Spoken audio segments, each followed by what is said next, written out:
আসসালামু আলাইকুম বন্ধুরা, আশা করি সবাই সুস্থ আছেন। ন্যাটো আসলে কি তা আমি আপনাদের মনে করিয়ে দিতে চাই। এটি এমন একটি সামরিক জোট যা ইউরো আটলান্টিক নিরাপত্তার সঙ্গে জড়িত। এটি হরমুজ প্রণালীতে অভিযান পরিচালনা করার জন্য তৈরি হয়নি, যেখানে এমন কিছু করা হবে যা আন্তর্জাতিক আইনের লঙ্ঘন।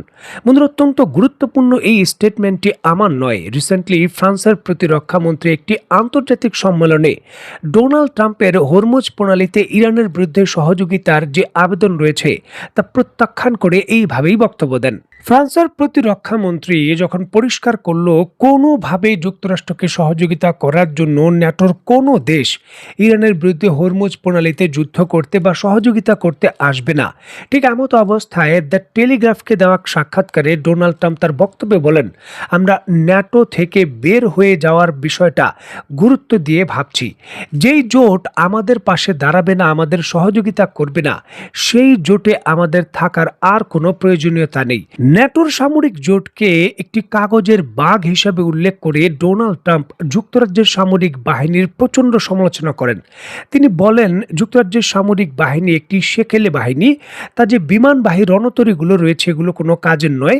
যুক্তরাজ্যের যুদ্ধ জাহাজগুলো প্রচণ্ড সেকেলে, বর্তমান যুদ্ধক্ষেত্রের জন্য এগুলো কোনোভাবে আধুনিক নয়। তিনি এইভাবেও কিন্তু তীব্র সমালোচনা করেন। ন্যাটোর মিত্র দেশগুলো যুক্তরাষ্ট্রকে সহযোগিতার বিষয়টি যখন প্রত্যাখ্যান করেছে, ঠিক এমতো অবস্থায় জাতির উদ্দেশ্যে ভাষণ দিয়েছেন ডোনাল্ড ট্রাম্প। তিনি তার ভাষণে উল্লেখ করেন, গত 32 দিনের সামরিক অভিযানে ইরানের বিরুদ্ধে তার বাহিনী যুদ্ধক্ষেত্রে দ্রুত, নির্ণায়ক এবং অপ্রতিরোধ বিজয় অর্জন করেছে। তিনি তার বক্তব্যে আরও দাবি করেন, ইরান এখন আমেরিকার নিরাপত্তার জন্য কোনো হুমকি নয়। ট্রাম্পের মতে আগামী কয়েক সপ্তাহের মধ্যে ইরানকে চরম আঘাত করা হবে এবং তাদের সক্ষমতাকে পাথরের যুগে ফিরিয়ে দেওয়া হবে। ইরানের সঙ্গে যে কোনো ধরনের চুক্তি হোক বা না হোক, আগামী 2 থেকে 3 সপ্তাহের মধ্যেই ইরান যুদ্ধ শেষ করতে চান ডোনাল্ড ট্রাম্প, আর এর জন্য তিনি সর্বোচ্চ শক্তি ব্যবহার করবেন ঘোষণা দিয়েছেন। ডোনাল্ড ট্রাম্পের এই বক্তব্যের পরপরই যুক্তরাষ্ট্রের বর্তমান যিনি প্রতিরক্ষা মন্ত্রী রয়েছেন তিনি বলেছেন, যুদ্ধবিরতির চুক্তি করার না পর্যন্ত ইরানের সঙ্গে শুধুমাত্র বোমা দিয়েই কথা হবে। জনাব হেগসেথ পরিষ্কারভাবে তার বক্তব্যে এমন কথা বলেন। আর যুক্তরাষ্ট্রের এই হুমকির পরপরই ইরানের পররাষ্ট্রমন্ত্রী আগাচ্চি বলেছেন, আগামী 6 মাস অন্তত যুদ্ধ চালিয়ে যাওয়ার জন্য যে প্রস্তুতি দরকার, ইরানের সেই প্রস্তুতি সম্পূর্ণ রয়েছে। যুদ্ধের মাত্রা যতটাই বৃদ্ধি পাক এবং যতটাই তীব্র হোক না কেন, আগামী অন্তত 6 মাস যুদ্ধ কি করে চালিয়ে যেতে হবে, যুক্তরাষ্ট্রকে কিভাবে জবাব দিতে হবে এবং নিজের সার্বভৌমত্ব রক্ষা করতে হবে, ইরান তার সম্পূর্ণ প্রস্তুতি রেখেছে, এমনটা দাবি করেন ইরানের পররাষ্ট্রমন্ত্রী।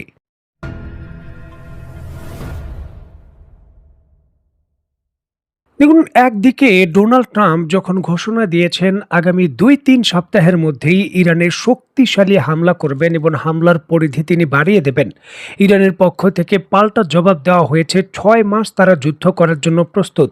ঠিক এমতো অবস্থায় ইরানের সঙ্গে যুদ্ধকালীন সময়ে যুক্তরাষ্ট্রের দ্বিতীয় যে F-35 লাইটিং টু যুদ্ধবিমান রয়েছে সেটা বিধ্বস্ত হয়েছে, আর যুক্তরাষ্ট্র নিজে এই তথ্য স্বীকার করেছে। অত্যন্ত গুরুত্বপূর্ণ এই বিষয়টিকে কেন্দ্র করে স্ক্রিনে নিশ্চয়ই আপনারা দেখতে পাচ্ছেন, যুক্তরাষ্ট্রের বড় বড় সংবাদ মাধ্যম এই বিষয়কে কেন্দ্র করে তাদের কলামে স্টেটমেন্টে লিখেছে যে যুক্তরাষ্ট্রের যে নেভাডা অঙ্গরাজ্য রয়েছে জনমানবহীন প্রান্ত থেকে অনেকটাই দূরে, সেখানেই কিন্তু এই F-35 লাইটিং টু যুদ্ধবিমানটি বিধ্বস্ত হয়েছে। যদিও দুর্ঘটনায় পাইলট দ্রুত ইজেক্ট করে এই দুর্ঘটনা থেকে নিজে প্রাণে বাঁচেন, মানে পাইলটের কোনো ক্ষতি হয়নি, তবে যুদ্ধবিমানটি মোটামুটি প্রায় ধ্বংস হয়ে গেছে পুরোপুরি।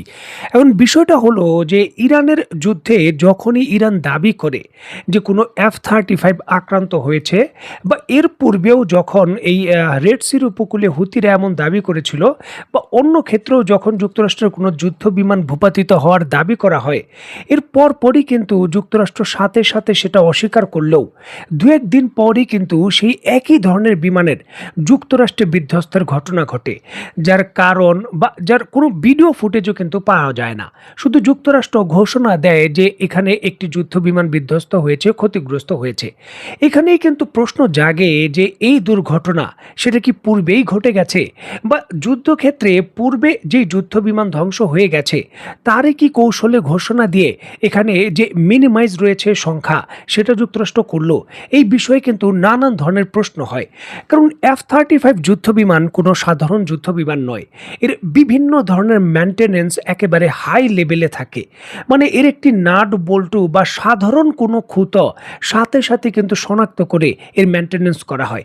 এটি F-16 এর মতো পুরনো বা F-15 এর মতো পুরনো বিমান নয়, যেটার রক্ষণাবেক্ষণ খুবই কম হয়।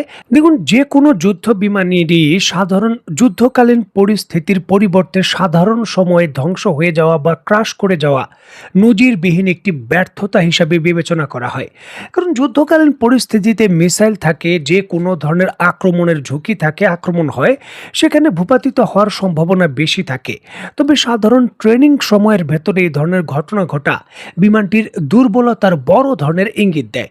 প্রশ্ন হলো যে যুক্তরাষ্ট্র আসলে এখানে কোন জিনিসটি লুকাচ্ছে, বা প্রকৃতপক্ষে এই F-35 এই ইরানের যুদ্ধক্ষেত্রে আবার ফিরে আসবে কিনা, বা এই ঘটনাকে কেন্দ্র করে বিমানগুলোকে নতুন করে রক্ষণাবেক্ষণের জন্য যুদ্ধক্ষেত্র থেকে ব্যবহারের জন্য সাময়িকভাবে স্থগিত আদেশ যুক্তরাষ্ট্র দেবে কিনা, এই বিষয়গুলো নিয়েও কিন্তু জোর জল্পনা কল্পনা চলছে।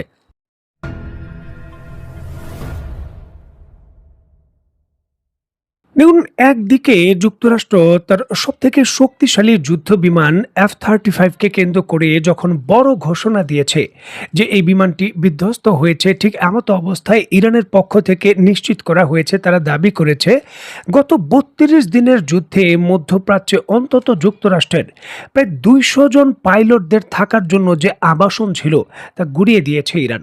দেখুন, ২০০ জন পাইলটদের থাকার আবাসন মানে শুধু থাকার বা ঘুমানোর জায়গা নয়।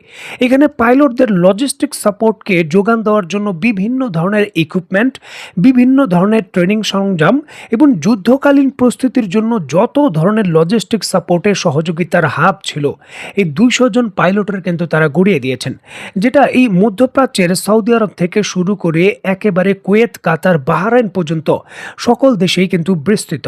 এটি যুক্তরাষ্ট্রের জন্য যে কোনো সামরিক মিশন পরিচালনা করার জন্য একটি বড় ধরনের ব্যাঘাত। দেখুন, একটি যুদ্ধ বিমানের উপস্থিতি বা পর্যাপ্ত মিসাইলের উপস্থিতি থাকলেই যে কোনো ধরনের যুদ্ধ বিমান পরিচালনা করে মিশন পরিচালনা করা যায় না। গ্রাউন্ড সাপোর্টের অনেক কিছু লাগে।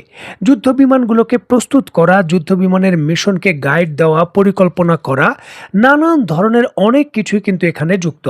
যে সকল লজিস্টিক সাপোর্টের হাবগুলো ইরান সফলভাবে ধ্বংস করতে পেরেছে তারা দাবি করছে। ঠিক এমতো অবস্থায় ডোনাল্ড ট্রাম্প যেমনটা বলছেন যে আগামী ২ সপ্তাহের মধ্যে বা ৩ সপ্তাহের মধ্যেই ইরানের বিরুদ্ধে তিনি হামলার পরিধি বা শক্তি বাড়াবেন, এই কথা বাস্তবায়ন করার বিষয়টা প্রচণ্ডভাবে কঠিন, বিশেষ করে বিমান হামলার মাধ্যমে। কারণ বিমানবাহী রণতরীগুলো অলরেডি ক্ষতিগ্রস্ত। HW বুশ নতুন যে বিমানবাহী রণতরী ডেকে পাঠানো হয়েছে সেটা এই ওমানের উপকূলে পৌঁছতে আরও কমপক্ষে ৫ থেকে ৬ দিন লাগবে, এবং সেই জাহাজটি থেকে কোনো বিমান উড্ডয়ন করে হামলা কতটুকু করা সম্ভব এত ক্লোজ রেঞ্জে এসে, সেটা নিয়েও প্রশ্ন রয়েছে। মানে এখানে বিমান হামলার পরিধির বিষয়টা এবং সুযোগটা যুক্তরাষ্ট্রের জন্য কম। তাহলে কি প্রশ্ন যে ডোনাল্ড ট্রাম্প আগামী ২ সপ্তাহের মধ্যেই পদাতিক হামলা শক্তিশালীভাবে বাড়াবেন, এই ইঙ্গিত দিচ্ছেন। দেখার বিষয় যে যুক্তরাষ্ট্র তার ল্যান্ড ফোর্স ব্যবহার করে ইরানের বিরুদ্ধে কী ধরনের শক্তি দেখাতে পারে। তো বন্ধুরা, আজকের মতো বিদায়। নতুন কোনো ভিডিও নিয়ে আবার দেখা হবে। সেই পর্যন্ত সবাই ভালো থাকবেন, সুস্থ থাকবেন এবং বাংলাদেশকে ভালোবাসবেন। আল্লাহ হাফেজ।